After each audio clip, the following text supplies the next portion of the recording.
1857 की लड़ाई यहां से शुरू हुई, हजारों लोग यहां पे अत्याचार से, जुल्म से लड़ते शहीद हुए।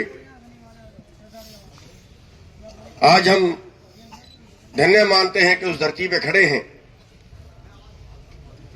साथियों, सबसे पहले मैं यहां के प्रशासन को और यहां की सरकार को चेतावनी देना चाहता हूं कि अतुल प्रधान को अकेला समझने की गलती मत करना।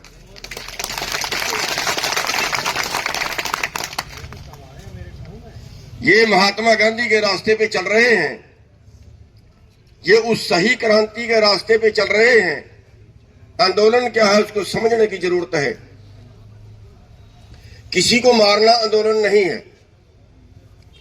अपने आप को इतनी तकलीफ देना, अपने आप को इतनी तकलीफ देना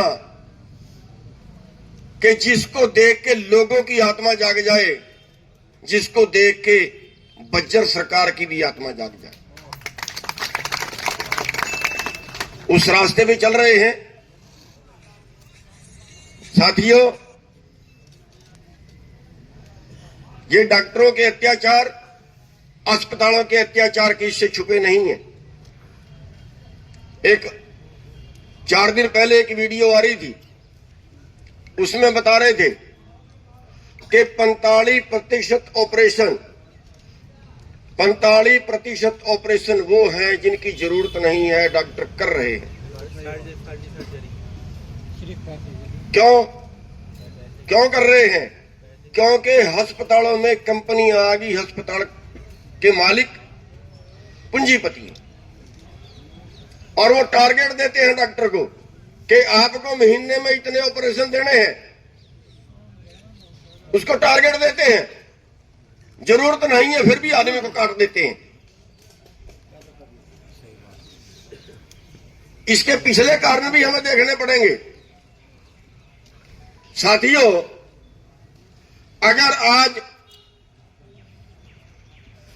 अमित शाह बीमार हो जाए, अगर आज मोदी जी, योगी जी बीमार हो जाए, अगर हमारे देश का कोई मंत्री, कोई बड़ा अधिकारी बीमार हो जाए, तो इलाज कौन कराएगा? आपके टैक्स के पैसे से वो इलाज होगा, सरकार के खजाने से वो इलाज होगा। और देश किसका है? देश इस जनता का है। क्या इस जनता के इलाज के लिए कोई सुविधा सरकार के पास है? और जो सुविधा दी गई है, एक बीमा और एक वो क्या बोलते हैं, आयुष्मान भाव, ये 2 और शुद्ध डकैतियां। अस्पताल वाले पॉलिसी लेते हैं और बीमारी पे 4,000 नहीं लगते और 4 लाख का बिल बना देते हैं। 10 रुपए की गोली 100 रुपए में। मेरी सिस्टर बीमार होगी, मोहाली में इलाज कराया, छुट्टी जिस दिन मिली, डॉक्टर ने दवाई का पर्चा बनाया, बाहर से जो वहां पे कमिश्नर था बिल बनवाया, तो उसने बिल बनाया 26,000 का। मेरी दूसरी सिस्टर चंडीगढ़ में ही हाई कोर्ट में वकील है, वो उनके पास थी, उसने कहा चलो मैं एक बार हाई कोर्ट में कमिश्नर उससे पता करती हूं। दवाई आई 5,000 रुपए की वहां से। इससे बड़ी लूट क्या होगी? और यार, हमारी आंखों के सामने तो है। और इस पे कार्रवाई कौन करेगा? इस पे कार्रवाई तो सरकार ने ही करनी है भाई। जब एक आदमी कोई अवैध काम कर रहा है, कोई गलत काम कर रहा है, उसको रोकने की ड्यूटी तो सरकार की है, और सरकार तो उस पर आंख मूंदे बैठी है। और ये यहां से शुरू नहीं होता, इसका खेल इसके पहले शुरू हो गया। जब कोई डॉक्टरी की पढ़ाई करता है तो 2 करोड़ रुपया चाहिए उसको डॉक्टर बनने के लिए। जब वो 2 करोड़ में डॉक्टर बनेगा तो वो 10 करोड़ कमाएगा, और फिर उसकी हवस फूट जाती है। वो डॉक्टर नहीं है, कहते हैं डॉक्टर भगवान होता है, वो पहले होते थे।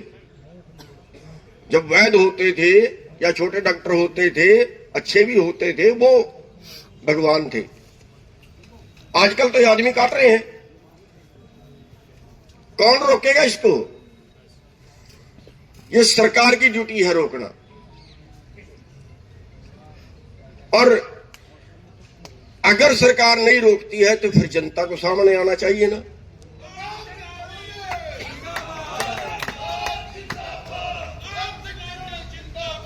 जिंदाबाद जिंदाबाद। साथियों, ये जुल्म है, ये अत्याचार है, और किसी को नहीं पता किसकी जिंदगी कितनी है।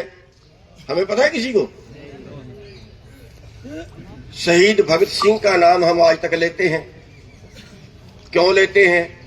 कि वो दूसरों के लिए जिया और दूसरों के लिए ही मरा, इसीलिए लेते हैं ना। तो साथियों, ये है जिंदगी जीना। पेट तो जानवर भी भर रहे हैं। ये है जिंदगी जीना, दूसरों के लिए जीना और दूसरों के लिए ही मर जाना। फिर वो तो क्या कहें उसको, तो कुर्बानी है। जिंदाबाद जिंदाबाद जिंदाबाद। साथियों, आज जरूरत है हम सबको खड़ा होने की। ये वो जुल्म है जो गरीब पे हो रहा है, जो आम जनता पे हो रहा है। और हालात यहां की ये है, जहां मैं खड़ा हूं, यहां 2014 की एक रिपोर्ट आई थी राष्ट्रीय नमूना सर्वेक्षण की। किसानों की हालत बताई गई थी। खेती से आमदन 2700 रुपए प्रति महीना प्रति परिवार। क्या 20 लाख का इलाज करा लेंगे वो? क्या 50 लाख का इलाज करा लेंगे आप लोग? कितने लोग हैं आपके बीच में जिसका 50,000 का बिल बन जाए तो लगा लेगा? अतुल प्रधान जी आपके लिए लड़ रहे हैं। साथियों, 11 तारीख को आपकी परीक्षा का टाइम है। आपकी परीक्षा का टाइम है 11 तारीख को।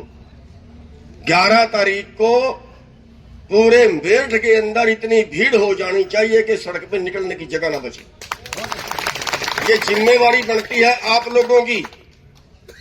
आप लोगों की जिम्मेवारी बनती है। हर घर से बच्चे से लेकर बुजुर्ग तक निकल पड़ो। क्यों ना निकले? जो हमारे लिए लड़ रहा है, क्या हम उसके साथ खड़े ना हो? हमारा धर्म नहीं बनता? बनता है, और हमें निकलना चाहिए। और मैं इस सरकार को चेतावनी दे देना चाहता हूं, और हमारे संगठन के लोग बैठे हैं, 11 तारीख के लिए जितना जोर लग पड़े लगा दो। और अगर 11 तारीख तक सरकार ना मानी, अगर 11 तारीख तक अगर 11 तारीख तक प्रशासन ने फैसला ना किया, जो अतुल प्रधान जी चाहते हैं वो बात 11 तारीख तक ना मानी, तो 11 तारीख को अतुल प्रधान एक नहीं रहेगा। इस स्टेज पे 2 आदमी भूख हड़ताल में बैठेंगे।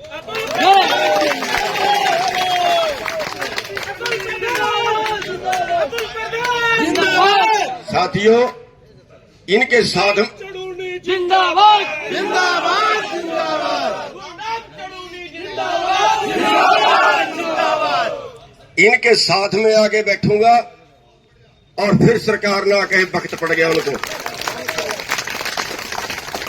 अभी एक है, और एक 11। और कल ये ना हो कि फिर भी सरकार और लेट कर दे, फिर ये 11 के 101 हो जाए। तो साथियों, बस मैं आपसे एक वादा लेना चाहूंगा कि अतुल जी आपके लिए लड़ रहे हैं, जनता के लिए लड़ रहे हैं। जनता के लिए लड़ रहे हैं। जनता के लिए लड़ रहे हैं। भैया बस ये बता दो, आप अपने हाथ उठा के ईमानदारी से बताना कि कितना जोर लगाओगे 11 तारीख को। 11 तारीख को पश्चिमी उत्तर प्रदेश का बच्चा बच्चा यहां पे होना चाहिए। पूरी ताकत जोड़ देंगे 11 तारीख में। इसमें ना तो किसी जाति का सवाल है, ना किसी धर्म का सवाल है, ना किसी क्षेत्र का सवाल है। ये इंसानियत का सवाल है। इंसानियत का सवाल है, और इंसानियत के लिए हम सबको लड़ मरना चाहिए।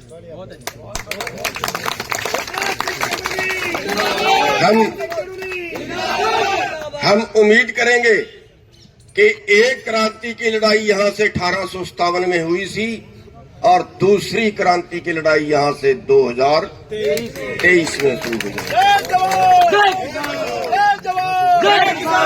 तो साथियों,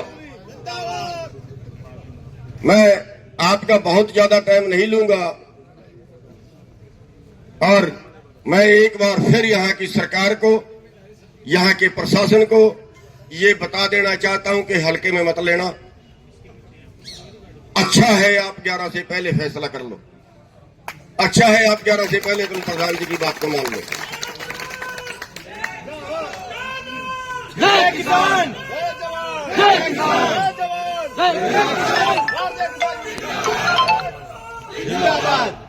तो साथियों, आपने इतना जोश दिखाया और 11 के लिए आपने हामी भरी। बस मैं आपसे एक रिक्वेस्ट ये करना चाहूंगा कि आप किसी के भरोसे मत रहना। आप में जितनी ताकत है, किसी में थोड़ी ताकत है, किसी में ज्यादा ताकत है, आपके अंदर जितनी ताकत है आप उतना प्रचार करिए। सोशल मीडिया पर तो सभी कर सकते होंगे। सोशल मीडिया कौन कौन चलाता है? तो 11 तारीख के लिए सोशल मीडिया पर रेल बना दो। जिस भाई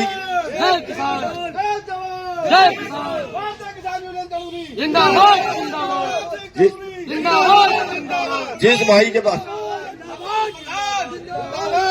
भाई के पास मोटरसाइकिल है, मोटरसाइकिल से प्रचार करे, जिसके पास गाड़ी है, गाड़ी से प्रचार करे। और ये मीडिया वाले भाई, मैं इन मीडिया वाले भाइयों से ये निवेदन करना चाहूंगा कि ये धर्म का काम है, ये धर्म का काम है। धर्म के काम में सबको लगना चाहिए। उदाहरण है कि जब श्री रामचंद्र जी लंका में पुल बना रहे थे तो एक गिलहरी, काटो बोलते हैं जिसको, वो भी उस पुल बनाने में मदद कर रही थी। रेते में लिटती थी और पानी में डुबकी लगाती थी, फिर रेत में लिटती थी, फिर पानी में डुबकी लगाती थी। एक कौवे ने पूछा कि काटो तू क्या कर रही है? उसने कहा श्री रामचंद्र जी ने लंका पे चढ़ाई करनी है, यह धर्मयुद्ध है, इस धर्मयुद्ध में मैं अपना हिस्सा डाल रही हूं। उसने कहा तेरे हिस्से डालने से इतना सा रेत लगता है, इतने से रेत से ये पुल बन जाएगा। उसने कहा पुल बने ना बने मेरा मतलब ये नहीं है, पुल बने ना बने, लेकिन मैं अपना धर्म निभा रही हूं।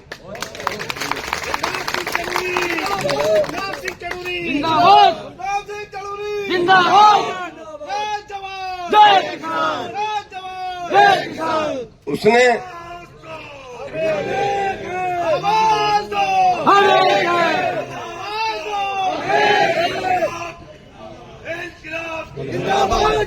तो